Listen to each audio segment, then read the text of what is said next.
Hi everyone, Jane here. Thank you so much for watching today. Now this video is following on from my recent art haul video of things that I got for Christmas, and I put up a poll on my not my community tab, on my posts tab, and I also asked people to comment in my comment section of what they would like to see first, and the Collage Soup FUN-damentals book came out on top, so that's what this is doing today. So we're going to do a flip through with some of my thoughts about the book, and then I'm going to do a video of a time-lapse video of a project using the book, and I will be starting that at 3 minutes 44 seconds if you want to skip straight to that and don't want to see the flip through.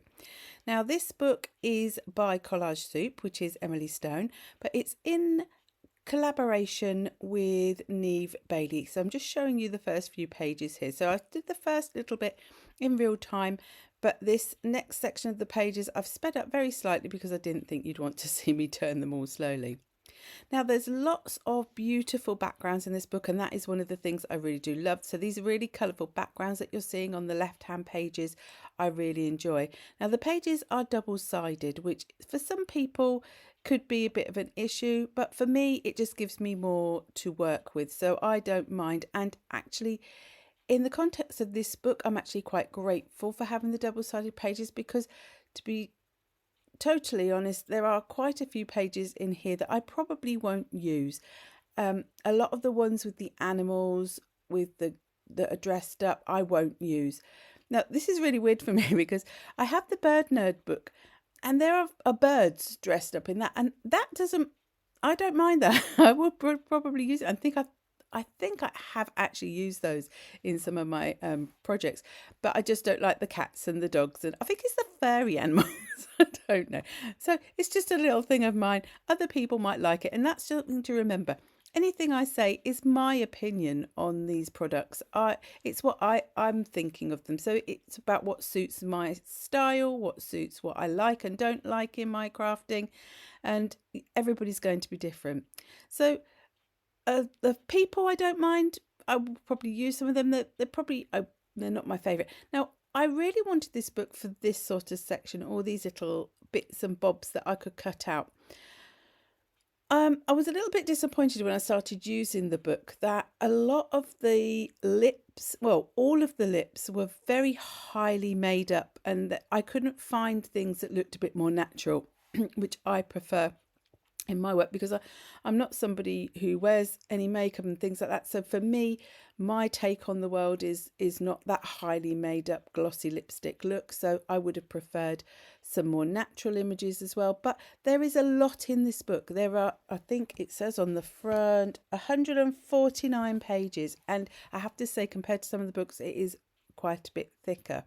So I love all these little bits and bobs. And if you like altering images, so I think that's the idea of the book, is that you take the images that you get at the front and you alter them by adding in the crowns and the eyes and the lips. And then there's even this little section at the back helping you to, if you want to put handwriting into your pages. And what I really loved was these few pages of Saki sentiments, one of which I do use in the project, and we have a little bit about Neve at the back, some information if you want to follow Collage Soup, and frequently asked questions. So people do ask about like the double-sided pages and things like that.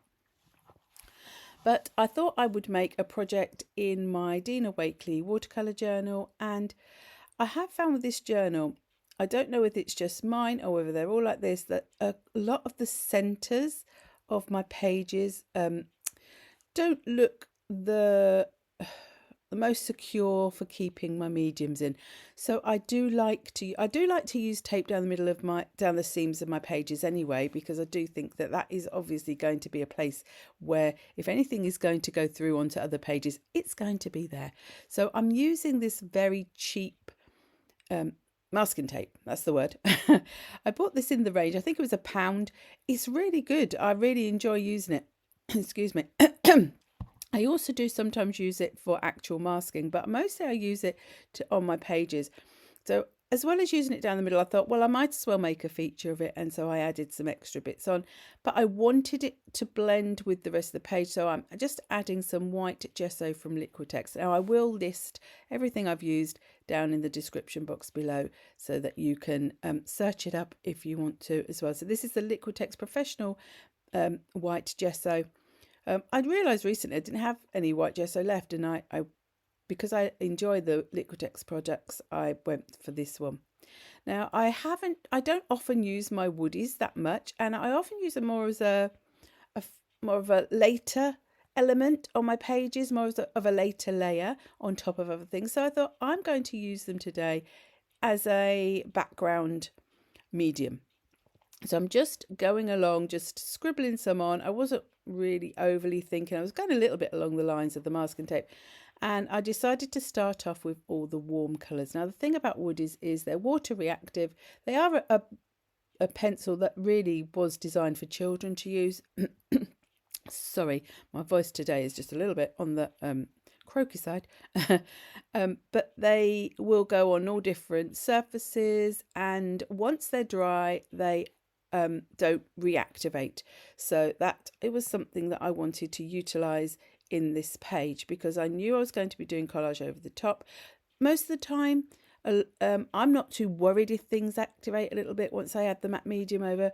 But sometimes you just want things to stay where they are. So I'm going in with the yellow, the orange, and in the end the red. I found the pink was blending too much in, because at this point I wasn't drying, I was just laying the colours on. I didn't mind if they mixed, but I did dry them before I then added the next layer of colours, because I wanted to go in with more of the cool tones. So I'm going in with the greens and the blues, and I wasn't overly thinking. I just started drawing these circles, and in the end I was really pleased with them. I enjoyed them. Circles are very universal in their appeal. I think they're just because they flow. I think that's what it is. They've been shown to be one of the happiest shapes. People do enjoy the circles, and they're just an easy motif to work with within your pages. They're very pleasing to the eye, and I went for 3 because odd numbers work really well in all areas of design. And so I've gone in with the green in the middle, then the turquoisey colour, and then the darker blue. And again, because I've dried that layer those layers underneath, they're not reactivating, and you can see the layers from the colours underneath through those circles. So again, I dried them before I moved on. Now I'm going to use some Posca pens, and these are the really thick, chunky 8K. Now I did have a bit of colour already on my white pen from where I've used it previously. And I'm just being really free and easy with these products today. I just wanted to have a bit of fun and provide a colourful background for what I wanted to use from the Collage Soup book, because I knew that I was going to use something very monochromatic for my main image. So I wanted to create a fun, colourful background. It's actually, when you water products out, they're never as bright and vibrant as you think they were when you were putting them down. So if you wanted a more vibrant background, if you went for something like acrylic paints or acrylic markers into the background, that would give you that more opaque, bright finish. These were watered down, so they're not as bright. Now, I recently got the Fineliner bottles and the Kuretake gold ink in homage to Denise Love, who loves her gold. And I am somebody who also loves to put a bit of gold on my project. So I'll link her channel down below, especially if you love a little bit of mica gold in your projects. And it is very runny. I had to shake it up, because when you leave the mica ink to sit, it does split. So you need to shake it each time you're going to use it. And you hold the fine liner on the side, because if you hold it upright, because the mica ink is very thin, it just will come straight out. Now, I'd already chosen a page with some background elements. I'd chosen some little elements I wanted to add on top. And I'd also already picked out which person I wanted to use on my page. So this background page I wanted mostly for these circles, because once I'd created those circles in the background, which I hadn't overly intended, this page really leapt out to me, because I thought these circles will really match in with what I've already done, but they'll add a little bit more opaque colour to my page, which I wanted. And so I'm just cutting those out from the sheet. They are not a really, what's the word? They're a bit wobbly. That's probably the easiest way to describe it. The circles in the book are a little bit wobbly, so I didn't mind cutting them out by hand because, you know, goes with the look. And the circles I'd drawn on the page were also wobbly, so it all ties in together. I wasn't worried about the colours. It was more the shapes that I was going for here. And I went for 7 because, once again, I'm going for that odd number. Now, on this page, I didn't want both the ladies. I just wanted one. And I picked the one on the right just because I thought it would be easier to get the most image from her that would look like it should be on its own. And it has a straight edge down the right because obviously that's where it was in the book. So I utilised that within my pages and just lined that up against the side. There is a curve to the corners of this book, so I just sort of rounded off the corner. I was debating getting out my corner rounder punch, but I thought I can just cut that quite easily, and it was quite simple. The other way, I could have stuck it down and then cut round using the page to help me, but it was very simple. I didn't mind if there was a little bit of background showing in the corner or anything like that. So I'm using the Liquitex Professional Matte Medium to stick all my elements down. I like using this because you get a really good coverage because it's so thin. It works well. This paper is very thin. It's more like a copy weight type of photocopier weight paper is what I was trying to say.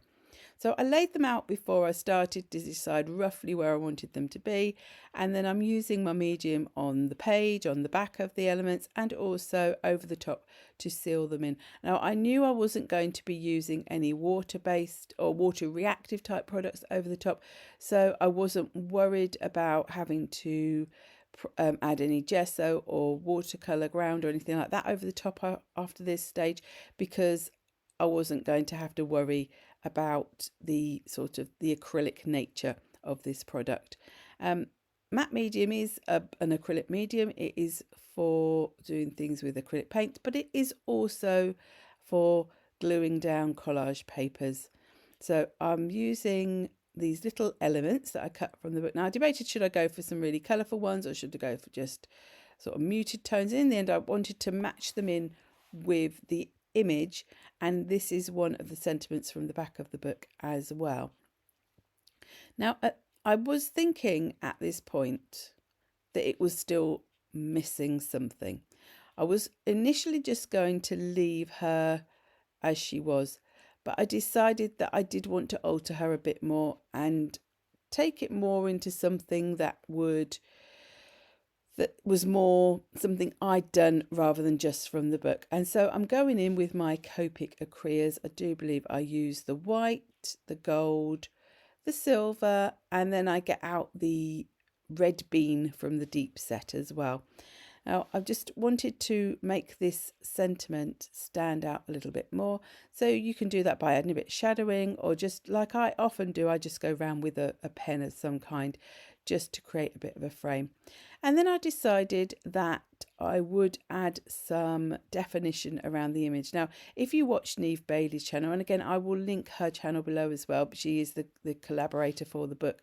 She does a lot of this. She does a lot of magazine cutouts as well, and she will go in with her paint pens and add extra definition and add extra details. And so I was channeling, as well as channeling my Denise Love, I was channeling my Neve Bailey, and I was just adding in some bits. I do after I come off in a minute, I do actually wipe away some of that down the bottom because I'd actually blobbed that silver bit, and I managed to stick my hand in the paint to the side and got it on the image. I wasn't worried too much.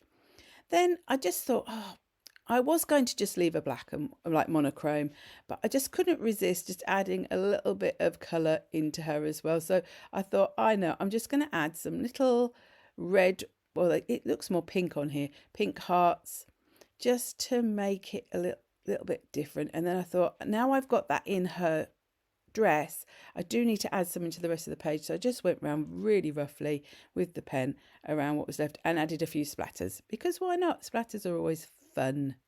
Now, was this the red bean? It actually might be the pink pen. Now I'm looking, I think it was the pink pen. Why did I have it in my head it was the red pen? I think it's actually the pink, which I will have to look up and list in the description box.